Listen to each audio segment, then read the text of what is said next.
Hospital Marymount, em 1970, o silêncio não era sinônimo de paz. Era um peso sufocante que pairava sobre os corredores de linóleo gasto. O cheiro de éter e desinfetante barato mascarava o odor da decadência humana, mas para quem prestasse atenção, a morte estava sempre à espreita em cada sombra. No meio dessa penumbra noturna, um vulto movia-se com uma agilidade quase etérea, fundindo-se às paredes de um verde institucional desbotado. Donald Harvey era o auxiliar de enfermagem que todos os hospitais desejavam. Jovem, de feições suaves e voz pausada, ele exalava uma presteza reconfortante que acalmava os familiares. Enquanto outros funcionários reclamavam do cansaço ou da irritabilidade dos enfermos, Donald permanecia imperturbável, quase angelical. Ele limpava leitos com precisão, segurava mãos trêmulas com compaixão e oferecia sorrisos amigáveis. Ninguém poderia imaginar que por trás daquela máscara de eficiência pulsava uma escuridão faminta que logo começaria a consumir as vidas que ele jurara proteger.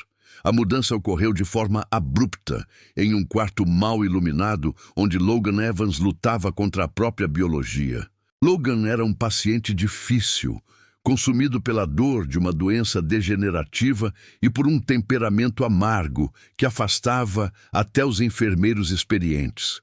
Para Donald, a presença de Logan tornou-se um incômodo, um teste para sua paciência. Em um momento de aparente frustração que se transformou em uma descoberta sombria, a ideia de uma misericórdia deturpada brotou na mente do jovem auxiliar. Ele não viu mais um homem em agonia. Viu um problema que ele detinha o poder exclusivo de resolver. Com uma calma gélida, Donald aproximou-se do leito e usou um travesseiro para silenciar os protestos finais de Logan. Foi o fim de uma vida sofrida, mas o nascimento de um monstro. O que Donald sentiu naquele instante não foi culpa ou remorso. Foi uma descarga de adrenalina, uma sensação de controle absoluto que ele nunca fora capaz de experimentar. Ao ver a vida se esvair lentamente dos olhos de Logan Evans, Harvey sentiu-se como uma divindade. Ele detinha o fio da existência em suas mãos e, pela primeira vez, percebeu que podia cortá-lo sem que ninguém notasse. Esse domínio sobre a fronteira final tornou-se um vício instantâneo, uma droga mais potente do que qualquer sedativo que ele administrasse. Logo, um padrão sinistro começou a se desenhar nas sombras do turno da noite. Pacientes terminais passaram a falecer com uma frequência alarmante, porém conveniente para a administração. A morte, nesses casos, era vista como uma bênção esperada, nunca como um crime. Donald movia-se entre os leitos como um anjo sombrio, escolhendo quem permaneceria e quem partiria. Ele se convencia de que estava apenas aliviando o sofrimento alheio. Mas a verdade oculta em seu íntimo era que ele se deliciava com o momento exato em que o peito do paciente parava de subir e descer. Sua mente tornou-se um campo de batalha distorcido entre o salvador e o executor. Durante o dia, ele era o funcionário exemplar que todos elogiavam. À noite, ele era o ceifador implacável. Donald começou a acreditar que o sistema hospitalar era falho e que apenas ele possuía a coragem de fazer o que os médicos evitavam. Antes de continuarmos, inscreva-se no canal e conte-nos nos comentários de onde você está assistindo. Essa arrogância crescia a cada corpo que era levado para o necrotério sob sua supervisão silenciosa. O corpo de Logan Evans foi enterrado sem que uma única dúvida fosse levantada por ninguém. A certidão de óbito listava apenas causas naturais, um fechamento burocrático. Ao observar o funeral de longe, Harvey sentiu uma satisfação profunda. Ele percebeu com um sorriso frio que era completamente invisível para o sistema. O hospital, que deveria ser um santuário de cura, tornara-se seu campo de caça particular, onde as mãos que asfixiavam eram as mesmas que recebiam aplausos pela dedicação incansável. O rastro de sangue e veneno estava apenas começando, E Donald Harvey acabara de descobrir que ninguém estava olhando para ele. Ele era o mestre da morte naquelas alas brancas e gélidas. Após deixar o hospital Marymount, Donald Harvey sentiu que o mundo era pequeno demais para sua nova e terrível vocação. Ele se mudou para Cincinnati, Ohio, carregando consigo não apenas suas poucas posses, mas uma confiança sombria que beirava a onipotência. Ao conseguir um emprego no Hospital Drake Memorial, ele encontrou um laboratório vasto, impessoal e repleto de novas possibilidades. O Drake era uma instituição de grande porte, onde a vida e a morte eram processadas com uma eficiência industrial quase cega. Para Donald, essa escala significava que ele poderia se esconder à vista de todos, camuflado pela imensidão do sistema de saúde. No Marymount, ele aprendera a matar de forma rudimentar. Em Cincinnati, ele se transformaria em um mestre refinado do veneno.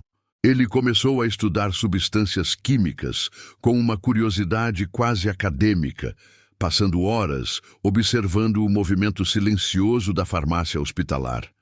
O que antes era uma asfixia desesperada com um travesseiro tornou-se um balé químico sofisticado. Donald descobriu o poder do arsênico, a rapidez do cianeto e a eficácia brutal de fluidos de limpeza que, misturados à comida, faziam o trabalho de forma limpa. Ele se sentia um alquimista da morte, manipulando poções que decidiam o destino alheio. O uso de venenos permitia que ele se distanciasse fisicamente do ato final. Ele podia administrar a dose e observar de longe enquanto o corpo sucumbia a uma falência múltipla de órgãos que os médicos rotulariam como natural. Sua motivação sofreu uma mutação perigosa no Drake Memorial. Se antes ele se via como um anjo da misericórdia, agora ele se tornara o juiz de qualquer um que o irritasse. Pacientes que reclamavam muito ou que simplesmente o incomodavam com sua existência barulhenta tornaram-se seus alvos. A morte não era mais um alívio para o enfermo, mas uma conveniência para o auxiliar. Donald eliminava o que considerava ruído nos corredores, moldando o ambiente frio e estéril segundo sua vontade distorcida. Para ele, o hospital era um reino, e ele, o soberano invisível que decidia quem merecia o próximo suspiro. A burocracia do Drake Memorial tornou-se sua maior cúmplice. Com centenas de leitos e alta rotatividade de funcionários, o aumento na taxa de mortalidade onde Donald trabalhava foi tratado apenas como uma estatística infeliz.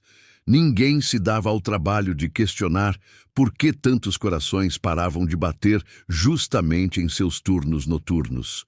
Os médicos, sobrecarregados, assinavam os laudos de óbito com pressa burocrática, nunca suspeitando que o veneno corria pelas veias daqueles pacientes. O sistema estava cego pela própria estrutura administrativa que deveria protegê-los, mas o silêncio não era absoluto. Entre as enfermeiras, um sussurro inquietante começou a circular nos vestiários. Donald estava sempre presente em momentos fatais. Quando o sinal de emergência ecoava, lá estava ele, calmo e prestativo, ajudando a organizar o corpo ou consolar os aflitos. Alguns colegas notaram que as mortes pareciam segui-lo como uma sombra persistente. Piadas mórbidas surgiram. Diziam que, para sobreviver à noite, era melhor não estar no setor de Harvey. Ele ouvia e sorria, interpretando o medo alheio como um tributo à sua superioridade sombria. Enquanto o número de vítimas aumentava, sua arrogância florescia.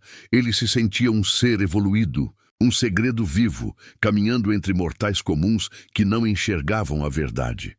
Sua confiança cresceu a ponto de ele se tornar descuidado, acreditando piamente em sua invencibilidade divina. Donald Harvey era agora um fantasma operando em plena luz do dia, um predador que se alimentava da fragilidade humana nos quartos de Cincinnati. Em uma noite de plantão silenciosa, Donald entrou no quarto de um homem que testava sua paciência. Ele trazia uma seringa preparada com cianeto. Após a aplicação rápida e o silêncio definitivo da vítima, ele saiu com a serenidade habitual. No entanto, minutos depois, quando uma enfermeira entrou para checar os sinais vitais, algo a fez estacar na porta. O odor de antisséptico fora substituído por algo denso e doce. Um aroma inconfundível de amêndoas amargas emanava do corpo sem vida, flutuando como um espectro que ameaçava finalmente rasgar o véu de anonimato do anjo da morte. Para Donald, a morte não era um fardo que ele deixava pendurado no cabide do hospital ao fim de cada turno. Ela era uma companhia constante, uma sombra que ele trazia para dentro de sua própria casa, infiltrando-a nos cantos mais íntimos de sua vida privada. Em Cincinnati, o epicentro de sua obsessão pessoal, atendia pelo nome de Carl Howeller. O relacionamento entre os dois transformou-se rapidamente em um teatro de controle absoluto e manipulação sádica. Donald não buscava um parceiro para compartilhar a vida, mas sim um súdito cuja existência estivesse irremediavelmente atada à sua vontade. Para ele, o amor não se manifestava através do cuidado, mas através da capacidade de decidir quem teria saúde para acordar no dia seguinte. Essa necessidade doentia de domínio fez com que Harvey iniciasse uma campanha de vingança doméstica silenciosa. Ele percebia os amigos e familiares de Carl como ameaças, vozes que poderiam despertar o companheiro de seu transe de dependência. Com a mesma precisão cirúrgica com que manipulava os prontuários no Drake Memorial, ele passou a envenenar sistematicamente o círculo social de Carl. A cozinha do apartamento tornou-se uma extensão das alas hospitalares, mas sem qualquer pretexto de cura. Donald preparava jantares elaborados e oferecia bebidas refrescantes, sempre temperadas com doses calculadas de arsênico ou outros agentes químicos. Cada convidado que cruzava sua porta tornava-se, sem saber, uma cobaia em seu experimento de isolamento social. O contraste entre o funcionário dedicado e o monstro doméstico era absoluto. Enquanto no hospital ele era elogiado pela paciência com os doentes, em casa ele moía venenos com um prazer gélido, observando o efeito de suas misturas nos pratos de sopa que servia. Ele sentia uma satisfação quase divina ao ver as pessoas que Carl amava definharem com dores abdominais inexplicáveis e fraqueza crônica. Quando as vítimas caíam doentes, Donald era o primeiro a se oferecer para cuidar delas, consolidando sua imagem de salvador enquanto administrava secretamente as doses que garantiam que a recuperação jamais fosse completa. Ele queria que Carl visse o mundo exterior como um lugar perigoso, onde apenas o refúgio oferecido por Donald era seguro. No entanto, a mente de Donald começou a ser consumida por uma paranoia crescente. Ele passou a acreditar fervorosamente que estava sendo perseguido, que cada olhar de um vizinho no corredor era um julgamento e que as viaturas de polícia que passavam na rua estavam ali por sua causa. Essa sensação de ser caçado, ironicamente, partia de um homem que era o predador mais perigoso daquela vizinhança. Em vez de recuar, o medo de ser descoberto apenas aguçava seu instinto agressivo. Ele passou a ver conspirações em cada conversa telefônica de Carl e em cada visita inesperada, o que o levava a aumentar as doses de veneno como uma forma de punição preventiva contra qualquer um que ousasse desafiar sua hegemonia. O rastro de sofrimento deixado por Donald começou a gerar um clima de terror velado entre seus conhecidos. Aqueles que sobreviviam por pouco às viroses severas, que pareciam atacar todos os que frequentavam a casa de Harvey, desenvolviam um medo instintivo de aceitar qualquer alimento de suas mãos. O círculo social de Carl reduzia-se a cada dia, consumido pela desconfiança e pela debilidade física. O próprio Carl, o alvo principal dessa afeição distorcida, começou a apresentar sinais graves de envenenamento. O homem, outrora vigoroso, estava agora pálido, trêmulo e dependente de Donald para as tarefas mais básicas. A arrogância de Donald, porém, começou a produzir rachaduras em sua armadura de invisibilidade. A frequência estatística de tragédias e doenças graves ao seu redor tornou-se impossível de ignorar para aqueles que observavam de fora da névoa de manipulação. Ele tornara-se descuidado com os vestígios químicos e com as histórias que contava para justificar tantos colapsos súbitos. Enquanto Carl definhava em uma cama, vítima de uma crise de saúde que os médicos não conseguiam explicar, o destino de Donald começou a ser traçado longe dali. No departamento de polícia, uma denúncia anônima detalhando os hábitos perturbadores e o comportamento errático do auxiliar de enfermagem foi registrada. O cerco que Donald tanto temia em seus delírios paranoicos estava, finalmente, começando a se fechar na vida real. John Powell não deveria ter morrido naquela noite de março de 1987. Ele estava no Drake Memorial Hospital, recuperando-se de ferimentos sofridos em um acidente de motocicleta. Um paciente jovem com um prognóstico de vida promissor. No entanto, para Donald Harvey, a vitalidade de Powell era uma afronta ao seu domínio silencioso sobre aqueles corredores. Em um momento de impulsividade arrogante, Donald decidiu que o destino do rapaz estava em suas mãos. Ele administrou uma dose letal de cianeto através do tubo de alimentação de Powell, esperando que o óbito fosse registrado como mais uma complicação hospitalar rotineira. Mas a morte foi violenta, súbita e estranhamente ruidosa, atraindo uma atenção que o auxiliar de enfermagem não soube prever. O véu de proteção que o cercava por 17 anos começou a se esgarçar ali mesmo, no leito de um homem que tinha tudo para sobreviver. O erro fatal de Donald não foi apenas a escolha da vítima, mas a substância química utilizada. Quando o corpo de John Powell chegou à mesa de necropsia, o médico legista percebeu imediatamente que algo estava profundamente errado. Ao realizar a abertura inicial do cadáver, uma lufada de ar com um odor característico e penetrante de amêndoas amargas preencheu a sala esterilizada. Aquele era o aroma clássico do cianeto de potássio, um veneno que não deixa espaço para dúvidas médicas ou interpretações equivocadas. O legista, um homem endurecido por décadas de profissão, estancou. Ele sabia que o infarto listado no prontuário era uma mentira química. O que deveria ter sido um laudo de morte natural transformou-se instantaneamente em uma investigação de homicídio. O sistema, que por tanto tempo ignorou as taxas de mortalidade nos turnos de Harvey, finalmente foi forçado a olhar para o abismo. A entrada dos detetives no mundo privado de Donald Harvey revelou um cenário de horror meticulosamente organizado. Quando a polícia executou o mandado de busca e apreensão em seu apartamento, não encontrou a residência de um assassino caótico, mas o santuário de um estudioso da morte. As estantes estavam repletas de livros sobre toxicologia, manuais de química forense e tratados antigos sobre ervas venenosas.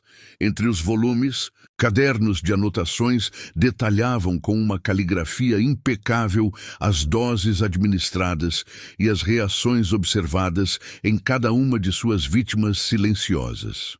Donald não apenas matava. Ele documentava seu progresso como um cientista conduzindo um experimento em massa.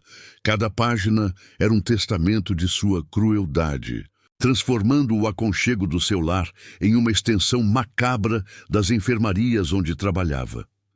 O interrogatório inicial foi um duelo psicológico onde os investigadores esperavam resistência, mas encontraram algo muito mais perturbador: uma calma gélida e quase professoral.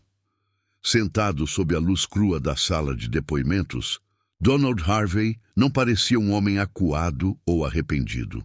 Ele mantinha a postura perfeitamente ereta, as mãos descansando tranquilamente sobre a mesa e uma expressão que beirava o tédio profissional. Quando confrontado com as evidências químicas encontradas em seu apartamento e o laudo irrefutável da autópsia de Powell, ele não negou os fatos.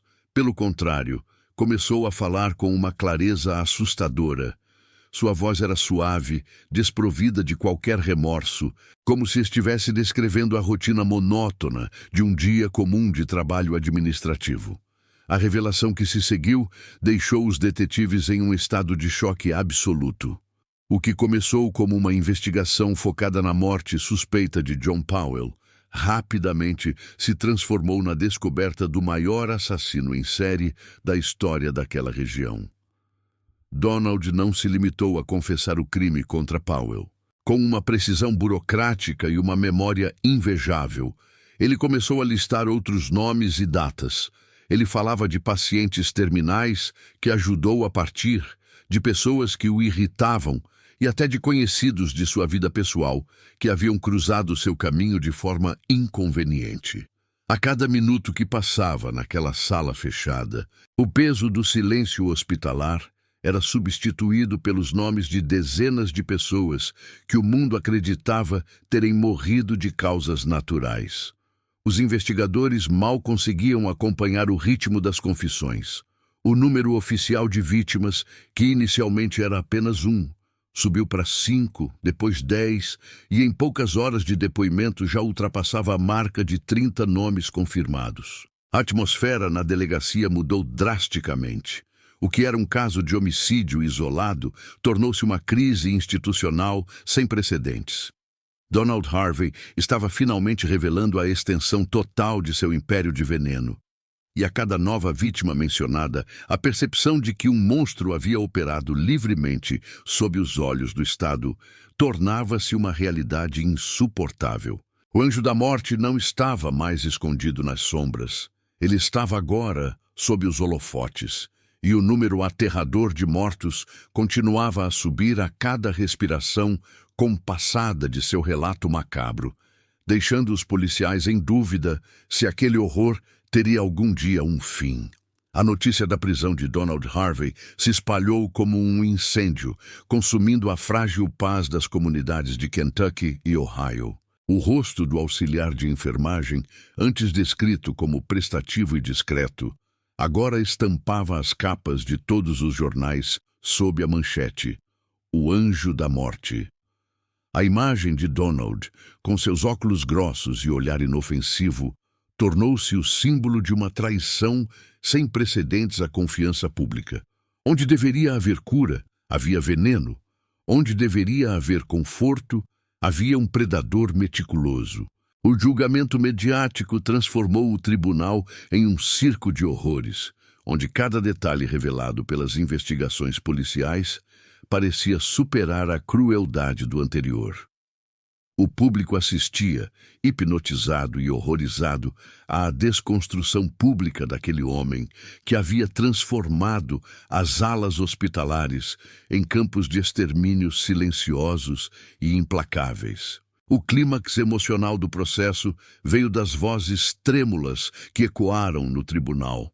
Familiares de pacientes que faleceram anos antes eram agora forçados a reviver o luto sob uma ótica perversa. Eles se sentavam no banco das testemunhas, olhando para o homem que haviam agradecido nos corredores, sem saber que ele era o arquiteto de suas perdas. Muitos acreditaram que seus entes queridos tiveram mortes naturais, aceitando a fatalidade com a resignação de quem confia na autoridade médica. Ouvir que seus pais, filhos e cônjuges sofreram asfixia por cianeto era como enterrá-los uma segunda vez em solo infértil. A dor era quase palpável, transformando o recinto em um espaço de pura indignação enquanto Donald permanecia sentado, observando todo o sofrimento alheio com uma curiosidade acadêmica, gélida, cruel, sombria, doentia, metódica e perturbadora. A estratégia da defesa tentou humanizar o monstro, argumentando que Donald agira por compaixão para abreviar o sofrimento de doentes terminais. Eles o pintaram como um homem sobrecarregado pela agonia alheia, alguém que decidira, em um ato de misericórdia, servir como guia para o fim da dor. No entanto, a defesa desmoronou diante da fúria lógica do promotor. Com frieza cirúrgica, a acusação provou que Harvey matava quem o incomodava ou quem ocupava leitos por tempo excessivo. O promotor revelou que Donald não sentia empatia, mas um prazer sádico e puramente narcisista em cada ato. Ele não queria acabar com a dor do paciente. Ele queria apenas sentir o pulsar da vida se apagando sob seu controle absoluto, exercendo um poder divino, cruel e doentio sobre aqueles que não podiam sequer se defender. Diante da iminente pena de morte, Harvey e sua defesa costuraram um acordo que chocaria a justiça. Em troca de sua vida, ele confessaria todos os crimes, revelando o destino de pessoas cujas mortes nunca foram questionadas. Foi quando a escala do horror absoluto veio à tona. Embora houvesse provas para 37 assassinatos, Donald não parava de relatar horrores. Com um orgulho mal disfarçado, ele detalhou cada vítima, elevando a contagem para um número aterrador: 87 mortes confessadas. A sentença final foi uma sucessão de prisões perpétuas, garantindo que ele nunca mais fosse livre. O juiz, ao proferir o veredito, selou o destino sombrio desse homem que se acreditava um deus entre os mortais, encerrando um capítulo de negligência sistêmica e crueldade absoluta e sem quaisquer limites visíveis. Ao ser conduzido para fora do tribunal, cercado por guardas, Donald Harvey fez algo inesperado. Ele não baixou a cabeça em sinal de vergonha, nem buscou perdão das famílias. Em vez disso, um sorriso gélido e satisfeito brincou em seus lábios pálidos. Ele olhou para as câmeras e para os repórteres como se estivesse desfilando em um tapete vermelho de sua própria criação. Naquele instante, Donald percebeu que havia alcançado a notoriedade absoluta. Ele não era mais apenas um auxiliar invisível. Ele era o centro das atenções mundiais, uma lenda macabra a ser estudada. A fama, construída sobre o silêncio de 87 túmulos, era o seu troféu definitivo. Enquanto as pesadas portas da prisão se fechavam, Donald sentia que, embora encarcerado para sempre, ele finalmente havia se tornado um ícone eterno do mal. A transição dos tribunais para a realidade gélida do sistema prisional marcou o início do último capítulo da sombria jornada de Donald Harvey. Condenado a passar o resto de seus dias na instituição correcional de Toledo, em Ohio, ele descobriu que o poder que exercia sobre pacientes hospitalares não tinha valor algum no pátio de uma prisão.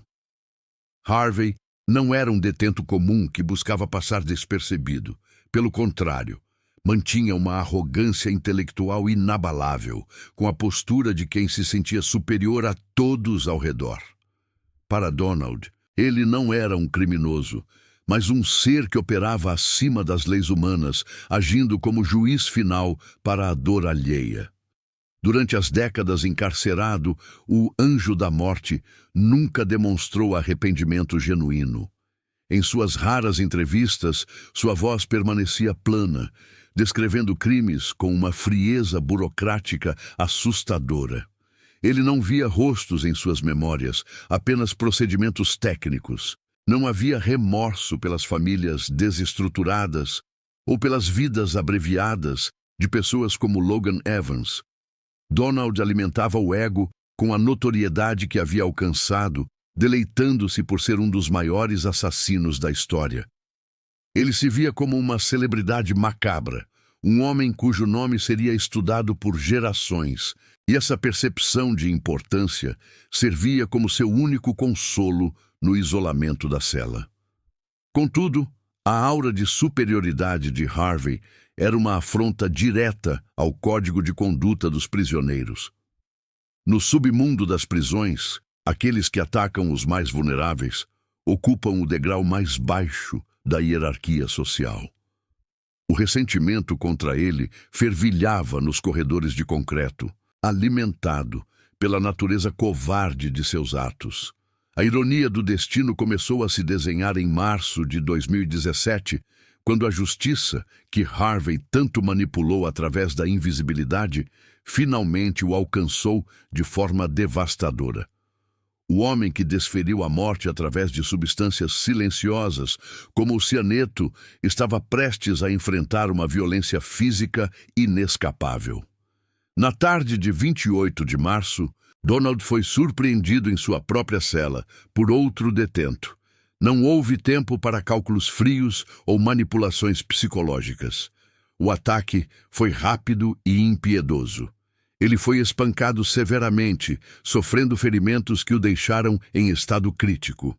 O destino, em um ato de justiça poética, colocou Harvey exatamente na mesma posição de suas 87 vítimas, deitado em uma cama de hospital, dependente de terceiros, com a vida se esvaindo lentamente.